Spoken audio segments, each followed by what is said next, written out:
So you see all these people on the internet saying things like, "Oh, I'm so glad I got to grow up with a game like Minecraft because I got to be creative and have fun. My parents called me a mistake and never loved me, but I had Minecraft, so it's okay."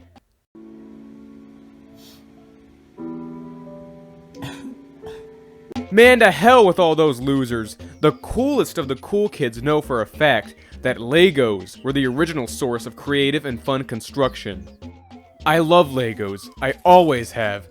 My very first videos were about Legos, and man, they were awesome! Just look at this!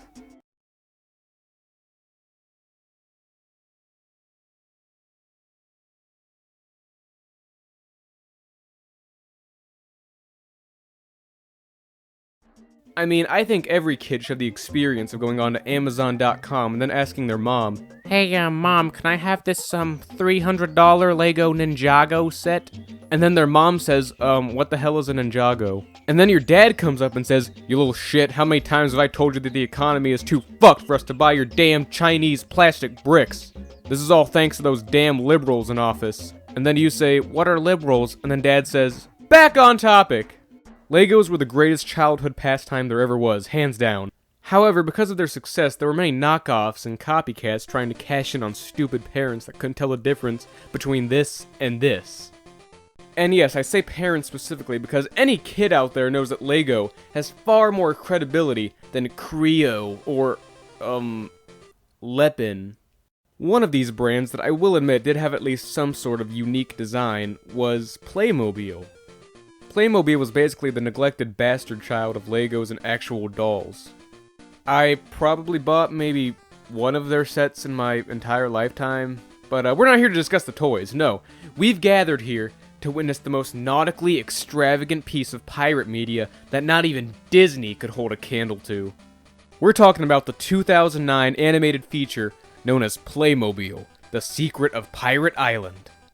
I remember seeing a trailer for this movie on some random cartoon DVD back in the day, and coincidentally I happened to stumble upon it in the enchanted aisles of the local Target. I bought it for some reason, and then I took it home and watched it for some reason. And then I spent 10 years thinking I was the only soul alive on planet Earth that ever watched this movie. But that isn't true, because I now know at least 3 people on IMDb also watched it and gave it a review. Only 7.1 stars, that's an outrage right there. We're gonna thoroughly examine this movie made for 5-year-olds today, and see just what kind of cinematic brilliance it holds. This swashbuckling pirate adventure begins just as all great pirate adventures begins. In the 21st century city with a modest suburban vehicle driving through the dry grasslands. Okay, so starting off strong. We quickly get to know the 2 child protagonists. Amelia, who is just now learning what periods are. Yeah? He does this every time we go on a trip. What? Tries to annoy me. And her little brother Jack, who has autism. La la la la la la la la la la la la la la la. The 2 kids and their parents reach their grandparents' home where they immediately grow bored of the old people and try to find something else to do. Amelia's afraid of heights. Oh, I forgot. Amelia is afraid of heights. I'm really glad the movie has such faith in this audience that they have to tell us the same information twice. So to satisfy their boredom, the kids go into the attic, and through plot convenience of some sorts, they enter a portal to Narnia, where they find themselves boarding the Dawn Shredder. They then encounter the leprosy-ridden Captain Gruff and his pirate crew, consisting of a slave, a lesbian, an amputee, that one musician with a bucket on his head, and a pedophile. The pirates try to kill the kids because that's just what they do, but they decide to let them stay after Amelia defeats the Kraken with the power of ear rape.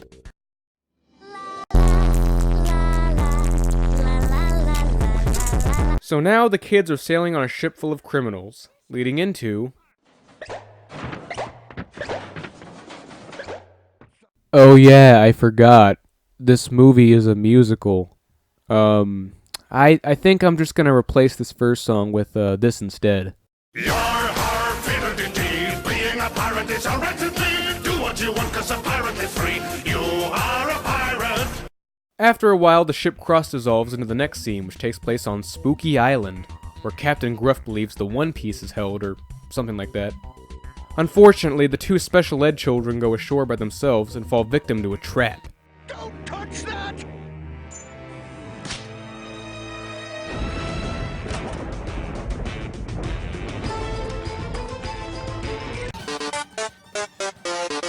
No, that joke's too obvious. Let's try this instead. Spooky, scary skeletons and shivers down your spine. So the army of skeletons appear, which takes us into the next song, which, I'm not gonna lie, is actually quite a banger. Skeletons rule the island. Skeletons run the show. Skeletons dancing everywhere, coming at you high and low, banging their bones like a drum. Maybe you better run. Oh, filling my heart with dread. Can't kill them 'cause they're already dead. So we get a chase scene which leads to the Boney Boys preparing to roast the crew to death. Jack and Amelia then go on an adventure through the Temple of Doom, where they end up meeting a mummy from New York. No, that's not a joke. Oh, there's Fiddle with the voodoo treasure. Why you run, kids? You're a couple of wise guys, huh? Why you run, kids? Okay, I didn't know where to mention this, but for some reason there's this one retarded skeleton that loudly yells the same stupid yell multiple times throughout this movie.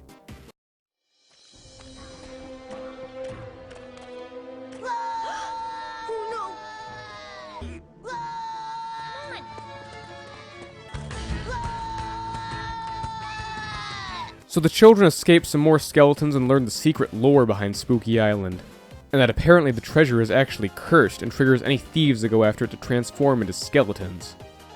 Instead of listening to the obvious warnings, the kids decide to challenge the power of the dark arts and continue through the secret underground temple.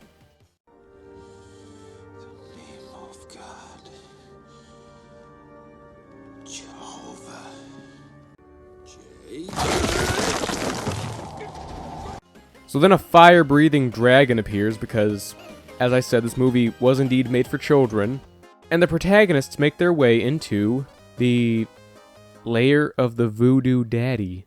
The Voodoo Daddy. I'm just curious now. Okay, I didn't find any porn of Pirate Island, but I did find this. Yeah, I'm really ready for it to all end. Okay, the kids suddenly remember their new pirate friends are about to be burned in a pot of guacamole, so they summon their Kraken friend from earlier to distract the Boney Boys. Yeah! Charlie! School's in session. You just got schooled. An escape is then made and the heroes return to the treasure chamber and take it, disregarding the whole, curse thing. Yeah, I hate consistency too. Then they meet some homeless guy and return to the ship with him, bringing the grand adventure to a close. But wait, it then turns out the whole adventure was just the kids using their imagination. Ha ha ha ha ha ha. I remember when I used my imagination. I too would run around my yard pretending I was a pirate as well. I also would pretend to be a cowboy, and a soldier, and a doctor, and sometimes I'd pretend to be a deranged psychopathic murderer with a knife that I would stab into a tree bark pretending it was the flesh of my peers. My parents didn't think it was a very effective use of my imagination, so they made me stop. So the movie comes to its conclusion and we get the last song in the end credits, which is called The Pirate Rap. You know I had to do it. Yo! Don't give it up, Lupe. Don't give it up, Solo.